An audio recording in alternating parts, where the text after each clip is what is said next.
When you talk to the average My Hero Academia hater, there are two things that they're going to say. They hate the show because of the fandom, or they hate the main character, Deku. Now, it makes sense for some people to dislike the fandom, but to dislike Deku?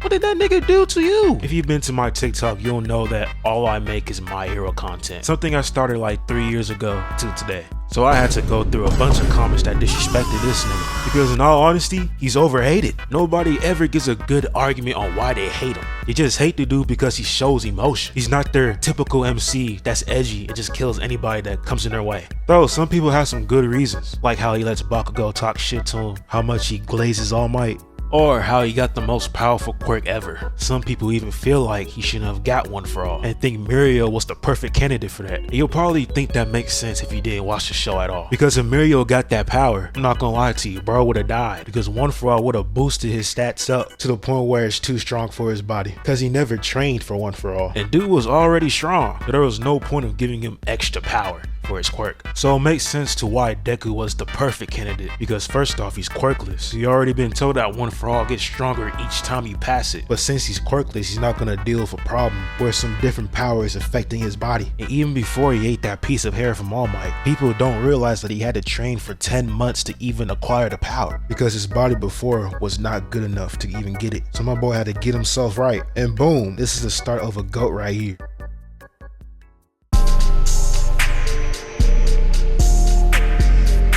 First off, when I seen the sports festival for the first time, that's when I started realizing that Deku's really built for this shit. Dude was like, I can't use One For All right now or I'll be cooked. So let me use my brain real quick, because I'm capable of doing all these things, even without my quirk. Bro got a random piece of metal on the ground and decided to use it for any situation that approached him. He saw Bakugo and Todoroki way ahead of him, so he was like, damn, I gotta figure out a way to catch up. So he got that metal plate, saw the minefield, then he slammed that metal plate onto the minefield, and that huge explosion was able to make him go all the way above everybody. He had everybody shot, everybody was just frozen. Shit, he even made Bakugo and Todoroki lock in. Then, when he's about to land, he knows that he's still in that minefield, so he slams that metal plate down and boom, that nigga's in first place. He's not letting anybody catch up to him. He just left everybody in the dust by just using his intelligence and not using his power. Like, how can you not respect somebody like that? He damn near outsmarted everybody.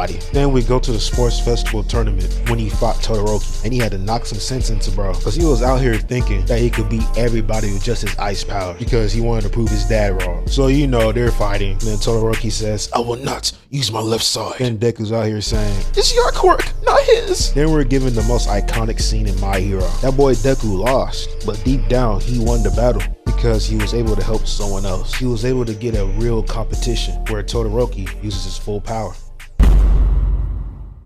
People love to say plot armor for this fight, all because they hear Deku say 1,000,000% when he's doing his final attack against Muscular. He was just yelling out some random shit so he can push himself to his absolute limit, because he's trying to motivate himself. His arms are already all fucked up and broken, but even if that was the case, he's used to that feeling, because he was still fighting while damaging all of his arms. Shit, I'll even say that he gained aura from this fight. That boy cold, he about that.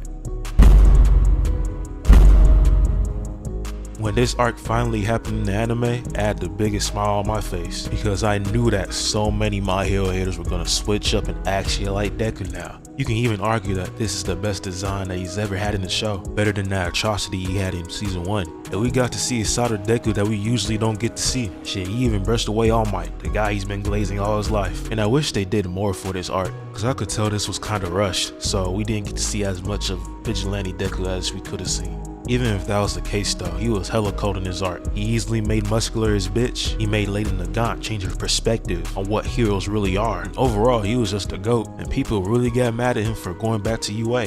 While the whole point of this arc was him to do everything by himself, so no one else can get hurt. He was just trying to protect everybody. So there was no need for him to fight Class 1A of all his power, because that defeats the whole purpose of what he's trying to achieve. And then you get those same people who start to call him trash because he started crying right after that speech that Uraraka did to help him out. And they proceed to say, this is why I hate My Hero, he cries too much. It's pretty obvious you're still on season 1 if you're still saying this in 2025, because he barely cries now in the later seasons, because he changed a lot. He became more mature. But even when someone changes, they're still the same person deep down, because people evolve based on what they go through, and that's how life is. As you can tell from season 7, everybody was getting whipped by Shigaraki. They did all they could. Shit, even one person got packed up. It got to the point where Mirio had to give it up to Shigaraki. Then their Lord and Savior came by, and it was Deku. And he hit the fuck out of Shigaraki so hard that the nigga spun. But when he arrived, it was kinda too late. Everybody was knocked out, and Bakugo was dead. Bro was about to go crazy. But you know, Mirio had to calm that boy down and tell Deku that Ed Shot's actually trying to save Bakugo's life. So Deku had to lock in to make sure to get the job done. He uses gear shift and beats the fuck out of Shigaraki. And even though he didn't really beat Shigaraki for at the time, he kept that boy in the air so no one else gets killed. And he had the entire world watching. Everybody was finally realizing that he's that dude. And let's go a little bit deeper into the manga. What this dude, Deku, is tired as shit. His entire body hurts, and he can barely breathe, due to him using gear shift a lot. So he uses Black Whip to puppeteer himself. Then we get the best version of Deku. Like, I mess with this design, bro. And the manga does a very good job at showing all the details of this mode. And since My Hero is basically in his last season, I'm hoping that they go all out for the animation, which I believe that they're going to do. Because yes, we had episodes in the last 2 seasons not be at its best, but we had episodes where it's like, holy shit, this shit is peak. So we gotta trust in Bones. It might give us something special. Nah, I really hate how Deku lost his power, but do I think the ending was bad?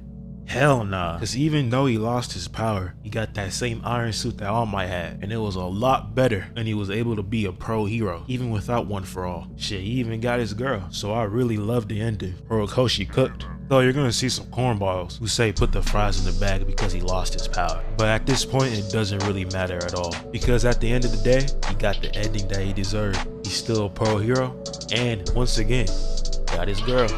Now with all the My Hero Academia movies, all them bitches is tough. In the first movie, you see Deku and All Might teaming up with each other. Then you see Deku and Bakugo both have One For All and beat the fuck out of 9. Then you see Deku beat the fuck out of this genie looking motherfucker. And then in the 4th movie, where Deku, Bakugo, and Todoroki team up and beat the fuck out of that fake ass All Might. That was a beautiful sequence. And anything Deku did was just cool. Like that scene where he pulled out of that vehicle, just started floating all the way up to the air. Then he's gonna propel himself into the villains that him and his classmates were chasing. And like usual, he's gonna do his thing and teach them a lesson.